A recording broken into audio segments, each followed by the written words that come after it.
غلبت الروم في أدنى الأرض وهم من بعد غلبهم سيغلبون في بضع سنين.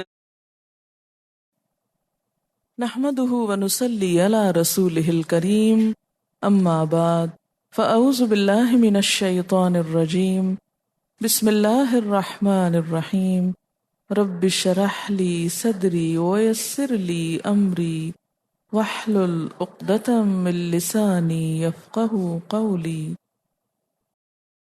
فاقم وجهك للدين حنيفا، پس قائم رکھیے اپنے چہرے کو دین کے لیے یکسو ہو کر۔ پچھلی آیات میں مشرکین کے ان تمام اعتراضات کا جواب تھا جو انہوں نے رومیوں کی شکست اور مجوسیوں کی فتح کو دلیل بنا کر اسلام کی دعوت کے خلاف اٹھائے تھے۔ تو پچھلی آیات میں ان اعتراضات کا جواب دیا گیا مختلف نشانیاں دکھا کر، اور یہاں سے پھر آپ صلی اللہ علیہ وسلم اور آپ کے ساتھیوں کو پوری یکسوئی اور دل جمعی کے ساتھ دین پر جمنے کا حکم دیا جا رہا ہے، اور اس کے ساتھ ساتھ کچھ اعمال کرنے کو کہے جا رہے ہیں۔ فَأَقِمْ وَجْهَكَ لِلدِّينِ حَنِيفًا، اپنے آپ کو قائم رکھیے دین پر یکسو ہو کر۔ الدین، اللہ کی عبادت کا وہ طریقہ جو اس نے خود قائم کیا۔ فطرت اللہ، یہ دین کیا ہے؟ فطرت اللہ ہے، اور یہاں فطرت سے مراد اسلام ہے کہ ہر انسان اپنی فطرت کے اعتبار سے مسلمان پیدا ہوتا ہے، جیسے کہ ایک حدیث میں آتا ہے، اور فطرت سے مراد انسان کی استعداد بھی ہے حق کو قبول کرنے کی، کہ اللہ تعالیٰ نے ہر انسان کے اندر یہ صلاحیت رکھی ہے کہ وہ کائنات کی نشانیوں پہ غور کرے اور حق کو پہچانے، اپنے خالق کو جان لے۔ التی فطر الناس علیہا، جس پر اللہ نے لوگوں کو پیدا کیا ہے، یعنی سب انسانوں کی پیدائش دین اسلام پر ہی ہوئی ہے۔ پوری کائنات کی تخلیق اسی اصول پر ہوئی ہے کہ وہ سب اللہ کے حکم مان رہے ہیں، اسی کی اطاعت کر رہے ہیں۔ فطرت کا لفظ فطرہ سے نکلا ہے۔ فطرہ کہتے ہیں تخلیق کرنے کو، تراش خراش کو خوبصورت تخلیق کرنا۔ فطر الناس، لوگوں کو بہت اچھی طرح تخلیق کیا، اور فطرت سے مراد تراش ہے۔ فطرہ تراشا، خوبصورت تخلیق کی۔ فطرت اللہ، اللہ کی بنائی ہوئی ساخت تراش جس پر اللہ نے لوگوں کو پیدا کیا ہے۔ تو فطرت سے مراد یہاں پھر کیا ہے؟ اس سے مراد یہاں وہ استعداد ہے، وہ صلاحیت ہے جو بندوں کے اندر رکھی گئی۔ کس کام کے لیے؟ اللہ کی پہچان کے لیے، دین پر چلنے کے لیے۔ یعنی وہ مخصوص ڈھانچہ جس پر انسان پیدا ہوا، وہ مخصوص صلاحیت جو انسان کو دی گئی، اور وہ مخصوص صلاحیت کیا ہے؟ کہ انسان اپنے رب کو پہچان جائے۔ اپنے رب کو پہچاننے کی جو صلاحیت انسان کو بخشی گئی، یہی دراصل دین ہے، اصل دین، دین فطرت جس کو بولتے ہیں۔ لا تبدیل لخلق اللہ، نہیں بدلا جا سکتا اللہ کے اس طریقے کو جس پر اس نے لوگوں کو پیدا کیا۔ یعنی فطرت میں رب کی طلب موجود ہے، انسان اپنی نیچر کے اعتبار سے رب کا ضرورت مند ہے۔ ہر انسان کے اندر عبودیت کا جذبہ موجود ہے۔ سب کی پیدائش، خواہ وہ کوئی کافر ہو یا مسلمان، اس خاص فطرت پر ہوتی ہے جس کو آپ انسٹنکٹ بھی کہہ سکتے ہیں، جس کی طرف عہد الست میں بھی اشارہ کیا گیا۔ یعنی انسان کے دل کے اندر وہ ایک طرح کی پہچان رکھ دی گئی۔ اب انبیاء جو آئے انہوں نے کیا کیا؟ لوگوں کو اس اصل کی دوبارہ یاد دہانی کرائی۔ یہ بالکل ایسے ہی ہے کہ جیسے زمین کے اندر ایک صلاحیت ہوتی ہے اگانے کی، استعداد ہے نا، اللہ نے زمین کی فطرت کیا رکھی ہے؟ جب بھی اس میں بیج پڑے وہ اس کو اگائے، یعنی تخلیق کی صلاحیت ہے اس کے اندر، کچھ پیدا کرنے کی۔ اسی طرح انسان کے اندر بھی زمین کی طرح ایک صلاحیت ہے، استعداد ہے۔ وہ کس بات کی ہے؟ کہ جب اس کے اندر پیغمبروں کی طرف سے لائی ہوئی خیر کی بات ڈالی جائے تو وہ ایک بیج کی طرح اندر سے پھر پنپ اٹھے، اور وہ کلمہ طیبہ ایک پورا درخت بننے کی صلاحیت رکھتا ہے۔ یعنی دین اسلام انسان کی فطرت کے اندر ہے، انسان کی ساخت کے اندر ہے، انسان کے اندر رچ بس چکا ہے۔ اور جہاں تک اس بات کا تعلق ہے کہ ہر انسان فطرت پر پیدا ہوتا ہے، اس کے بارے میں حدیث میں آتا ہے ما من مولود یولد الا علی الفطرۃ فابواہ یحودانہ او ینصرانہ او یمجسانہ کما تنتج البہیمۃ بہیمۃ جمعاء هل تحسون فیہا من جدعاء۔ ہر بچہ جو کسی ماں کے پیٹ سے پیدا ہوتا ہے اصل انسانی فطرت پہ پیدا ہوتا ہے۔ یہ ماں باپ ہیں جو اسے بعد میں عیسائی یا یہودی یا مجوسی بنا دیتے ہیں۔ اس کی مثال ایسے ہے جیسے ہر جانور کے پیٹ سے پورے کا پورا صحیح اور سالم جانور برآمد ہوتا ہے، کوئی بچہ بھی کٹے ہوئے کان لے کر نہیں آتا۔ بعد میں مشرکین اپنے اوہام جاہلیت کے بنا پہ اس کے کان کاٹتے ہیں۔ دور جاہلیت میں بتوں کے نام پر جانوروں کے کان کاٹے جاتے تھے، پن کیے جاتے تھے، چیرے جاتے تھے۔ فرمائی یہ سب کچھ بعد کی پیداوار ہے، اللہ نے تو پورے کانوں والے پیدا کیے، لوگوں نے اس میں تبدیلی کر دی۔ تو اسی طرح یہاں بھی کیا ہے کہ اللہ نے سب انسانوں کو اسلام پر پیدا کیا۔ جیسے ایک اور حدیث میں آتا ہے کہ کسی غزوہ میں صحابہ کرام نے مشرکوں کے بچوں کو بھی مار ڈالا۔ آپ نے ان سے پوچھا کہ تم نے بچوں کو کیوں مارا؟ انہوں نے جواب دیا اللہ کے رسول صلی اللہ علیہ وسلم یہ مشرکوں کے بچے تھے۔ آپ نے فرمایا اب جو تم میں عمدہ مسلمان ہیں کیا وہ مشرکوں کی اولاد نہیں ہیں؟ یعنی اب جو تم اچھے مسلمان بنے ہوئے تم خود کون تھے؟ تم کن کی اولاد تھے؟ تو کسی کی اولاد ہونے کی بنا پر تم اس کے ساتھ برا کرو تو یہ درست نہیں۔ فطر الناس علیہا، تمام انسانوں کو اللہ نے فطرت پر پیدا کیا ہے۔ لا تبدیل لخلق اللہ، اللہ کی فطرت یا اللہ کا وہ بنیادی فطرت کا نظام تبدیل نہیں کرنا چاہیے۔ لا تبدیلہ یہاں کس معنی میں کہ اس میں تبدیلی مت کرو، فطرت کے نظام کو مت بگاڑو، یعنی بھٹکو مت۔ جس ہدایت کے ساتھ اللہ نے تم کو پیدا کیا ہے اسی پر قائم رہو، اس کو تبدیل نہ کرو۔ یعنی جیسے جانوروں کے بچے درست پیدا ہوئے تو ان کے کان مت کاٹو، انہیں بتوں کے نام پہ مت وقف کرو۔ اسی طرح ہم دیکھتے ہیں کہ ہمارے ملک میں بعض اوقات مختلف بزرگوں کے نام پر انسانوں میں کچھ تبدیلیاں کر دی جاتی ہیں، جیسے ایک خاص جگہ پر لوہے کی ٹوپیاں سر پہ پہنا کے سروں کو چھوٹا کر دیا جاتا ہے اور کہا جاتا ہے کہ یہ دولے شاہ کے چوہے ہیں۔ پھر اسی طرح کسی کے نام کی چوٹی رکھی جاتی ہے، پھر وہ خاص موقع پہ اس کو کاٹا جاتا ہے۔ پھر مثلا جسم کو گندوا دیا جاتا ہے۔ اسی لیے جو ٹیٹوز بنانا ہے ان کو منع کیا گیا ہے کہ جس ساخت پہ اللہ نے پیدا کیا ہے اس میں تبدیلی نہ کرو۔ مصنوعی طریقوں سے اپنے دانتوں میں خلا پیدا کرنا یا پلاسٹک سرجری کے ذریعے اپنی شکل بدلوا دینا یہ درست نہیں۔ فطرت کی تبدیلی سے متعلق ہم سورۃ النساء میں تفصیل سے بات کر چکے ہیں۔ اللہ نے جس طریقے پر جس چیز کو پیدا کیا اس کو ویسا ہی رہنے دو۔ یعنی بنیادی ساخت یا بنیادی جو کمبینیشن ہے کسی بھی چیز کا، عناصر کی ترتیب ہے، اس میں تبدیلی نہ کرو۔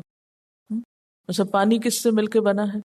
H2O سے۔ اگر اس کو آپ بدل دیں گے، اگر H2 کی بجائے H1O کر دیں گے تو اس سے کیا ہوگا؟ پانی پانی نہیں رہے گا، فساد پیدا ہو جائے گا۔ تو اسی طرح اور بھی تمام چیزوں کے اندر اس چیز کو قائم رکھو۔ ذالک الدین القیم، یہ ہے درست دین، یہ ہے اصل دین، سیدھا سادہ دین، یعنی جس میں سیدھی سیدھی باتیں ہیں۔ اور وہ سیدھا دین کیا ہے کہ جو انسان کی فطرت میں، جس کا تقاضا انسان کی فطرت کرتی ہے، جس سے پہچاننے میں کسی انسان کو مشکل نہیں، الا یہ کہ کوئی اپنی خواہشات کے اندھیروں میں کھو چکا ہو۔ اسی لیے آپ دیکھتے ہیں کہ تمام ادیان کی جو بنیادیں ہیں وہ کم و بیش ملتی جلتی ہیں۔ مثلاً اس میں خالق کا تصور، الہ کا تصور، عبادت کا تصور، بیسک ہیومن ایتھکس جو ہیں وہ کامن ہے۔ ہر جگہ جھوٹ کو برا سمجھا جاتا ہے۔ انہوں نے اپنے ادیان کے نام مختلف رکھے ہوئے ہیں۔ تو یہ کیوں ایسا ہے؟ کچھ برائیاں ایسی جس کو ہر جگہ، یعنی جسے کہتے ہیں نا یونیورسل ٹروتھ یا یونیورسل ریالٹی کے طور پر مانی جاتی ہیں، تو یہ ہر جگہ کامن کیوں ہے؟ چاہے کسی کا رنگ کالا ہو یا سفید ہو، یا عورت ہو یا مرد ہو، کچھ چیزوں کو سب درست ہی مانتے ہیں اور کچھ چیزوں کو سب غلط کہتے ہیں۔ تو یہ اس لیے ہے کہ اللہ نے سب انسانوں کو ایک فطرت پہ پیدا کیا ہے، اور پھر دین اسلام جو پیغمبروں کے ذریعے بھیجا وہ انسان کی فطرت کے عین موافق تھا۔ انسان کو اسی طریقے پر یکسو ہو کے چلنا چاہیے، نہ کہ ادھر ادھر بھٹکے اور اس اصل دین کے اوپر اپنی خود ساختہ تعویلات کے انبار چڑھا دے یا کسی اور طریقے سے اس کو پلٹنے کی کوشش کرے. سب مانتے ہیں کہ اللہ خالق ہے، لیکن آگے فرق کہاں جا کے پڑ جاتا ہے؟ کچھ کہتے ہیں کہ ہاں خالق تو ہے لیکن مالک نہیں، کچھ کہتے ہیں کہ ہاں خالق مالک تو ہے لیکن رازق نہیں، کوئی کہتے ہیں خالق مالک رازق تو ہے لیکن معبود نہیں، کوئی کہیں سے بھٹکا کوئی کہیں سے بھٹکا. وَلَكِنَّ أَكْثَرَ النَّاسِ لَا يَعْلَمُونَ، لیکن اکثر لوگ اس بات کو، اس حقیقت کو جانتے نہیں ہیں، اس حقیقت کو پہچانتے نہیں ہیں، اسی لیے وہ اصل دین سے یعنی دین اسلام اور توحید سے ناآشنا رہتے ہیں.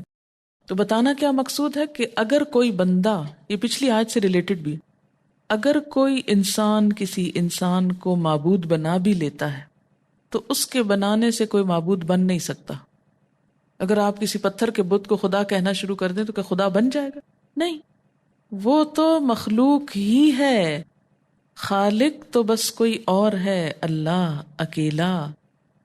لہذا مخلوق کو خالق سمجھنا فطرت کے خلاف چلنا ہے. یہ بات سمجھ میں آ گئی کہ نہیں آئی؟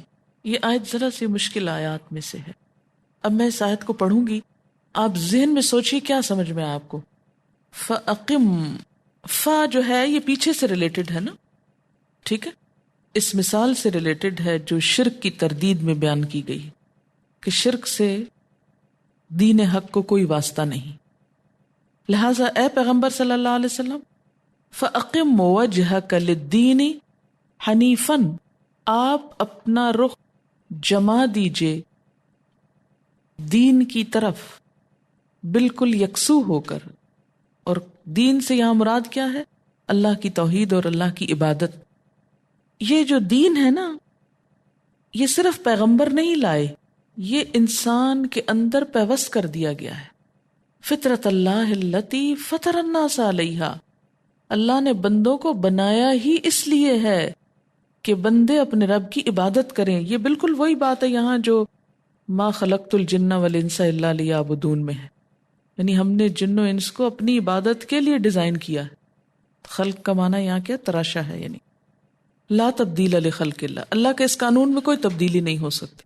اس کا یہ مطلب نہیں کہ دنیا میں کوئی شخص غیر اللہ کی عبادت نہیں کر سکتا، تو کر سکتا ہے، لیکن اصل فطرت وہی رہنی چاہیے یا رہے گی. قبولیت اسی کی ہے جس پر انسان کو پیدا کیا گیا، مطالبہ انسان سے وہی ہے. فَأَقِمْ وَجْهَكَ لِلدِّينِ حَنِيفًا، اپنے آپ کو رکھ لیجئے کہ مجھے کہا جا رہا ہے، ٹھیک ہے.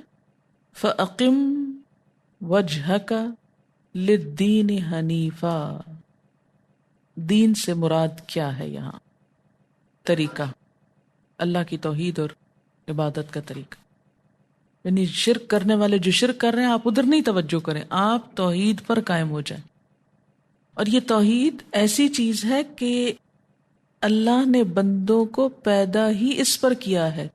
انسان کے اندر صلاحیت ہی اس کی رکھی گئی، لیکن بندوں نے اس فطرت کے اوپر پردے ڈال دیے.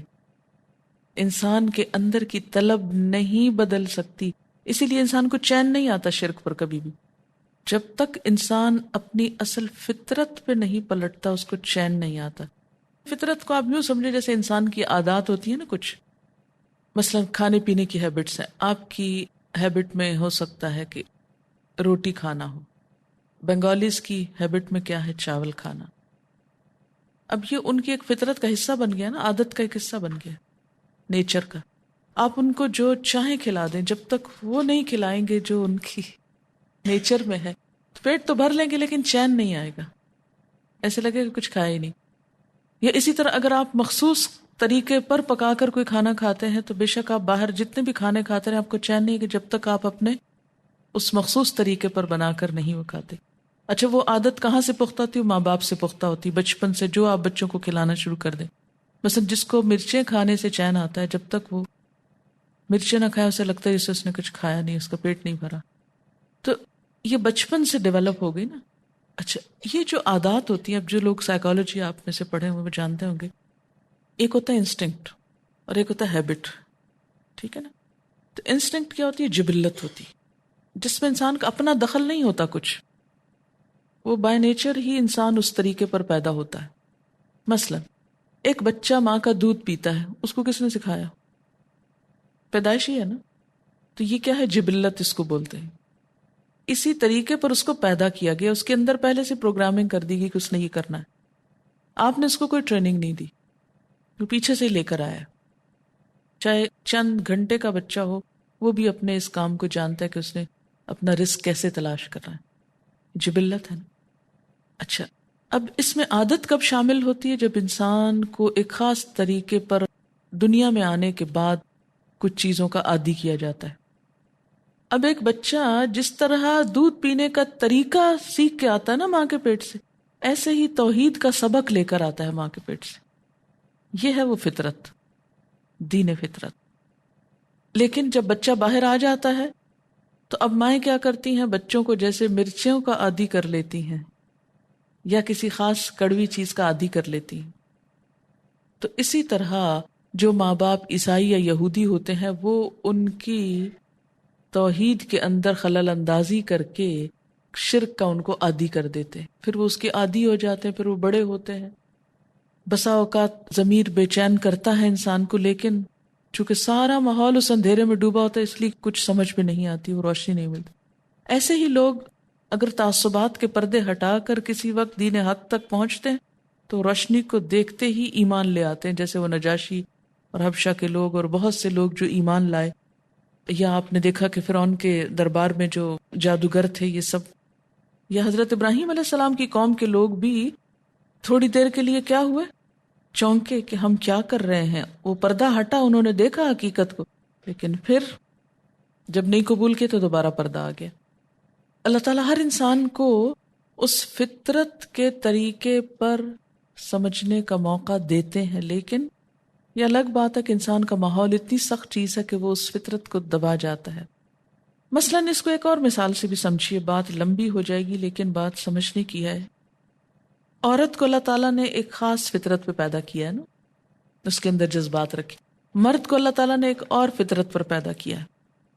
دنیا میں ہزاروں کوششیں اس بات کی ہوگی کہ دونوں کو بالکل برابر کر دیا جائے. ایک جیسا لباس پہنایا جا رہا ہے، ایک جیسے حقوق دیے جا رہے ہیں، ایک جیسے کتابیں پڑھائی جا رہی ہیں، ایک جیسا ٹریٹ کیا جا رہا ہے. جتنی بھی مصنوعی کوششیں ہیں ان دونوں کے فرق کو مٹانے کی، ان سب چیزوں کے باوجود فطرت نہیں بدلتی.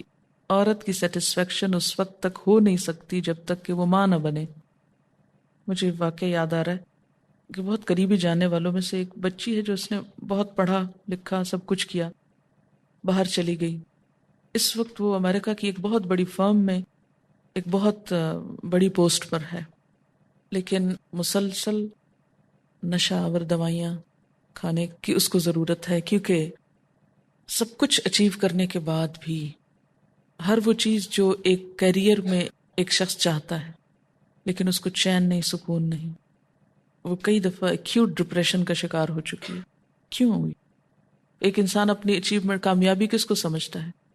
بڑی ڈگری ہو، بڑی پوسٹ ہو، بڑا گھر ہو، دنیا میں نام ہو، شہرت ہو، سب کچھ موجود ہے جس کی انسان تمنا کر سکتا ہے. لیکن صرف ایک چیز نہیں، وہ کیا کہ شادی نہیں ہوئی اور فیملی لائف نہیں ہے. وہ سب ایک طرف ہے، لیکن اس چیز سے چونکہ جان بوجھ کے انحراف کیا گیا، کیونکہ کامیابی کس کو سمجھا گیا؟ یہ تو حماقت سمجھی گئی نا. بے وقوف لڑکیاں شادی کر لیتی ہیں، بچے پیدا کرنے لگتی ہیں، پاگل گھروں میں بیٹھی رہتی ہیں، اپنی صلاحیتیں ضائع کرتی ہیں. اللہ نے اتنی عقل دی، ذہن دیا ہے، کچھ بن کے دکھانا چاہیے. اور مردوں کا تو خاص طور پہ مقابلہ کرنا چاہیے، ان کو تو ہرانا چاہیے. جب اس پالیسی پر عمل ہوا، کہاں تک ہرائیں گے؟ فطرت تو نہیں بدل سکتے، نہ اپنی بدل سکتے نہ مردوں کی بدل سکتے. یہ تو اللہ نے بنایا ہی اس طرح.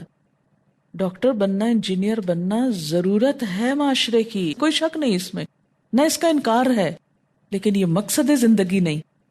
ہم نے اپنی نسلوں کے ساتھ ظلم کیا کیا؟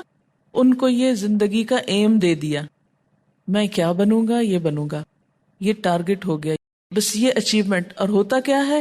وہ سمجھیے بیٹھتے ہیں بچے معصوم کہ جب ہم یہ بن جائیں گے نا تو اللہ دین کا چراغ ہاتھ میں آ جائے گا اور ہر مشکل کا حل مل جائے گا. لیکن جب وہ بن چکتے ہیں، وہاں پہنچ چکتے ہیں جو ایک خوابوں کی دنیا نظر آتی تھی، تو سخت مایوسی ہوتی ہے کہ اس کے لیے سب کچھ کیا. کسی نے ایک میل بھیجی تو اس میں بھی یہی بات اس نے لکھی ہوئی یہ جو میری اسٹوڈنٹ تھی نا، یہ 3rd بیچ کی اسٹوڈنٹ تھی، اور کچھ حالات کی وجہ سے اس کو چھوڑ کے تو کوئی اور ڈگری کرنا پڑی، چھوڑ کے چلی گئی، MCS کیا شاید، اس کے بعد ایک جگہ پر کام کر رہی ہے. لکھتی ہے کہ madam although I have done masters and really seen the world, the people, their attitude and their double standards, and to tell you the truth, I really feel now that this world is really nothing. The education, money, status, we are all after all this. This struggle is really useless. اصل میں ہوا یہ کہ جب یہ ہمارے web site launch ہوا تو میں نے ان سے کہا کہ پچھلے جتنی بھی کوئی میلز ہیں ان سب کو وہ بھیجو. تو اس کو وہ ویب سائٹ ملی اور اس نے تھوڑا قرآن کو دوبارہ سننا شروع کیا، اور پھر وہ پچھلے اور اگلے کو کمپیریزن کیا کہ ایک یہ زندگی تھی اور ایک وہ زندگی ہے. سب کچھ اچیو کر لیا ہے، جاب کر رہی ہے، سیلری ہے، سب ہے، لیکن وہ جو دل کا پیس اور اطمینان اور خوشی اور سکون وہ نہیں ہے. اور خاص طور پر ایک عورت کے لیے تو ان سب چیزوں میں سکھ نہیں ہے، کیونکہ اللہ نے اسے کمانے کے لیے بنایا ہی نہیں. یاد رکھیں، اللہ نے عورت کو کمائی کے لیے نہیں پیدا کیا. ہاں اگر اس پہ کوئی ہارڈ شپس آ جائیں، اس کی مجبوری ہے، وہ ایک الگ بات ہے، لیکن یہ سب اس کی فطرت کے خلاف ہے. ہم سب اپنی بیٹیوں کو کس کے لیے تیار کر رہے ہیں؟ انڈیپینڈنٹ ہو جائیں، خود کمانے لگیں. بیٹوں کو نہیں سکھا رہے کہ ان کو لک آفٹر کریں، رشتہ داروں کو نہیں بتا رہے، مردوں کو یہ ٹریننگ نہیں دے رہے کہ وہ بہنوں، بیٹیوں، بیویوں کی کیئر کریں. غیر فطری کام پہ ہمارا سارا زور ہے کہ عورت کو اس کام کے لیے تیار کر دیا جائے تو خود کما سکے. اس بیچاری سے یہ بوجھ تو اٹھایا نہیں گیا کہ اس کے حصے کے بچے کوئی اور جنم دے اور شوہر کی خدمت کوئی اور کرے. یہ کام بھی اسے خود ہی کرنے، اور اس کے ساتھ مردوں والے بھی پورے کام اور پورے جاب آورز کرنے. ایک غیر فطری کام لیا نا اس سے. پھر مغرب نے اس سے بڑھ کے ایک اور ظلم کیا کہ عورت کو ماں نہیں بننے دیا، عورت کو بیوی نہیں بننے دیا، اس کو ایک شو پیس، ایک سیکس آبجیکٹ بنا کے رکھ دیا. فیملی لائف ختم ہو کر رہ گئی. سنگل پیرنٹس کے نام سے جو سارا کلچر وہاں وجود میں آ چکا ہے، اکثریت جس سے سفر کر رہی ہے، تو انسانیت دنیا کو جہنم بنا چکی ہے اپنے لیے. اللہ تعالیٰ تو فرماتے ہیں نا کہ ان الدار الاخرۃ لہی الحیوان. یعنی صلاحیتیں ایک عورت کی صرف ایک ٹرک ڈرائیونگ کے اندر ہی استعمال ہوں تو وہ اس کی صلاحیت ہے، اور گھر چلانے میں جو صلاحیت استعمال ہوتی ہے وہ کیا کوئی قیمت نہیں رکھتی؟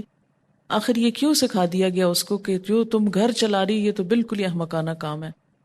آج ہر عورت شرمندہ ہے اس بات پر اگر وہ صرف گھر کو لک آفٹر کر رہی ہے.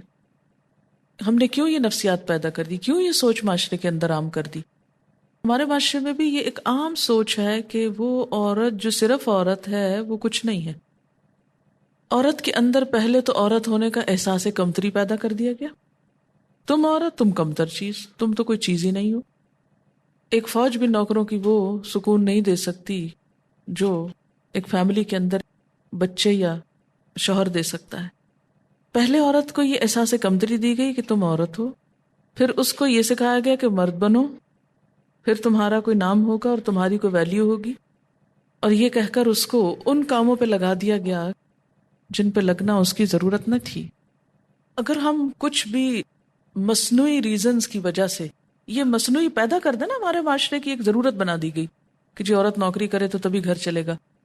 ان مصنوعی ریزنز کی وجہ سے ہم نہ مانے اس اصل کو تو نہ مانے، لیکن فطرت نہیں بدلے گی. جب آپ اصل سڑک سے ہٹ جائیں نا کسی منزل تک پہنچنے کے لیے اور آپ کوئی سائڈ سڑک لے لیں تو پھر آپ بھٹکتے جائیں، ایک کے بعد ایک جگہ پہ غلط نکلتے چلے جائیں. تو جب تک اصل پر ذالک الدین القیم، اللہ کی بنائی ہوئی فطرت یہ اصل طریقہ ہے، اس پر آؤ گے تو صحیح طریقے پر آؤ گے، اور جب تک اس کو نہیں پکڑو گے ایک کے بعد ایک کھائی میں گرتے چلے جاؤ گے. تو انسان کی انر سیٹسفیکشن ہوتی ہی اس وقت ہے جب انسان فطرت پر آ جاتا ہے، اپنی اصلیت پہ آ جاتا ہے، اس ساخت پہ آ جاتے ہیں. جیسے جگسا پزل ہوتی ہے نا، تو جگسا کے ہر پیس کو جب تک اپنی اصل جگہ پر نہ رکھا جائے تصویر نہیں مکمل ہوتی. اسی طرح انسان کی فطرت میں اللہ نے جو چیزیں رکھ دی، جب تک انسان اس پر نہیں آ جاتا اس کی سیٹسفیکشن، اطمینان. کیوں کہا گیا لا ان اولیاء اللہ لا خوف علیہم ولا هم یحزنون؟ اللہ کے دوست نہ غمگین ہوتے ہیں نہ خوف کھاتے ہیں. کیوں؟ اس لیے کہ وہ فطرت پر ہوتے ہیں. یعنی انسان کے اندر دین کو قبول کرنے کی پوری صلاحیت موجود ہے. وہ تیار ہی اس لیے کیا گیا ہے، بنایا ہی اس لیے. ما خلقت الجن والانس الا لیعبدون، ہمیں بنایا ہی اللہ کی عبادت کے لیے گیا ہے. جب تک ہم اس اصل پہ لوٹ نہیں آئیں گے ہم کو چین آ ہی نہیں سکتا. ڈھونڈ رہے ہیں سکون ادھر ادھر ادھر ادھر، لیکن بھاگ رہے ہیں اس اصل فطرت کی طرف آنے سے. تو جب تک ادھر نہیں پہنچیں گے. جگسو کا معنی سمجھتے ہیں آپ یوں سمجھیں کہ جیسے ایک تصویر ہے جس میں پہاڑ ہیں یا پھول ہیں یا درخت ہیں یا کشتی بنی ہوئی یا گھر بنا ہوا، تو اس تصویر کو آپ کاٹ لیں پہلے، پھر ان کے ٹکڑوں کو مکس کر دیں، پھر کسی بچے سے کہیں یا خود ہی ان ٹکڑوں کو دوبارہ جوڑے اور اپنی اپنی جگہ پر رکھ دیں. تو جب تک ہر ٹکڑا اپنی جگہ پر نہیں آئے گا تو وہ تصویر بگڑ جائے گی. جہاں پہاڑ ہے ان کو وہیں رکھنا ہوگا، جہاں پھول ہے ان کو وہیں لگانا ہوگا، جہاں کشتی بنی ہوئی پانی ہے اس کو وہیں رکھنا ہوگا. اگر پانی کی جگہ آسمان، آسمان کی جگہ پانی والا حصہ رکھ دیں گے تو چاہے رنگ برابر ایک جیسے ہی لگ رہا ہو لیکن وہ تصویر نہیں بنے گی. یہ آیت بڑی اہم ترین آیتوں میں سے. اگر ہم اس بات کو نہیں سمجھے نا، اپنی اصل پہ نہیں لوٹے نا، سکون نہیں پا سکتے دنیا میں، اور آخرت میں جنت نہیں پا سکتے. کیونکہ اللہ نے فرمایا لا تبدیل لخلق اللہ، اللہ کی خلق نہیں بدل سکتی. تم بدلتے ہو تو بدلو، منحرف ہوتے تو ہو، بگڑتے ہو تو بگڑو، جاتے ہو جہاں جاؤ، اس رب کو چھوڑ کر کسی اور کی طرف مائل ہوتے ہو، اپنا ہی نقصان کرو گے. کچھ اس نے لاز نیچر میں رکھ دیے اور کچھ پیغمبروں کے ذریعے بھیجے. اب جو شخص پیغمبروں کی بات سن کر کیا کرے، قبول کر کے اس کے مطابق زندگی بسر کرے فطرت کے مطابق، تو کیا ہوگا؟ وہ خوشحال انسان ہوگا. چاہے اس کو کھانے کو 2 وقت روٹی نہ ملے، ایک وقت ملے اور ایک وقت بھوکا رہے، لیکن وہ خوش ہوگا، پرسکون ہوگا، اس کو غم نہیں ہوگا، اس کو فکر نہیں ہوگا، کیونکہ وہ اپنے اصل رب کو پہچانتا ہے. اس کی پوری توجہ اقم وجہک للدین حنیف، پوری توجہ اپنے رب کی طرف ہے، اس ہستی کی طرف ہے. ذالک الدین القیم ولکن اکثر الناس لا یعلمون. لوگوں کی اکثریت، میجورٹی، ہاں کتنی پڑھی لکھی، جب تک یہ بات نہیں جانتی وہ کچھ نہیں جانتی. اللہ سے ناراض ہو کے، اس کو چھوڑ کر، اس سے زیادہ کسی اور کو اہمیت دے کر، سب حماقت کی باتیں. آخرت کی جنت بھی اس کے لیے جو دنیا میں اس تصویر کو مکمل کر لے. یہ عبد القادر جیلانی کا ایک خطبہ ہے جو بہت ہی اچھا ہے. اس میں بھی کچھ اس بات کی مزید وضاحت ہوگی. اے وہ شخص جو کہا کرتا ہے میں جس سے محبت کرتا ہوں وہ مجھ سے جدا کر دیا جاتا ہے، کبھی بیماری سے، کبھی عداوت سے، کبھی غلط فہمی سے، فاصلے سے، موت سے، ہر قیمت میں مجھ سے جدا کر دیا جاتا ہے. یعنی انسان جس بھی چیز سے محبت کرتا ہے بالآخر اسے اس سے الگ ہونا پڑتا ہے اور ہونا ہوگا. کبھی بیماری سے، کبھی عداوت سے، کبھی غلط فہمی سے، کبھی فاصلے سے، کبھی موت سے، ہر قیمت پر. اے نادان، تو وہ خوش نصیب ہے کہ جس پر یا جس کے لیے اللہ نے غیرت کھائی ہے اللہ تجھے اپنے لیے چاہتا ہے اور تو غیر کا ہونا چاہتا ہے. اللہ نے ہمیں کس لیے بنایا؟ اپنے لیے بنایا. جب ہم غیر کے ہونا چاہتے ہیں تو اس کو غیرت آتی ہے. ہوش کر، ایسا ٹوٹا ہوا برتن بن جا جس میں ماں سوائے اللہ کے کچھ نہ ٹھہرے. جب تک تو غیر کے آگے پیچھے بھاگے گا اللہ تجھے اسی کے ہاتھ سے توڑے گا، اور جب تو اللہ کا ہو جائے گا تو وہ ساری مخلوق کو تیرے قدموں میں بٹھائے گا. تجھے تیرے رشتے، تیری محبتیں، تیری آسائشیں واپس لوٹا دی جائیں گی، تیری دولت واپس لوٹائی جائے گی، اور جن سے تو محبت رکھتا تھا اور رویا کرتا تھا وہ اب تیرے لیے روئیں گے، مگر اب تیرا دل ان سے بے نیاز رہے گا. جب تک تو ان تمام چیزوں کو دور نہ کرے گا یہ سب تجھے تکلیف دیں گی. محبتیں تکلیف دیتی ہیں، چاہے انسانوں کی ہوں یا کسی بھی چیز کی. ان کو نکال کر تو اللہ کو لے آ. وآخر دعوانا ان الحمد للہ رب العالمین. سبحانک اللہم و بحمدک نشہد ان لا الہ الا انت نستغفرک و نتوب الیک۔ والسلام علیکم ورحمۃ اللہ وبرکاتہ۔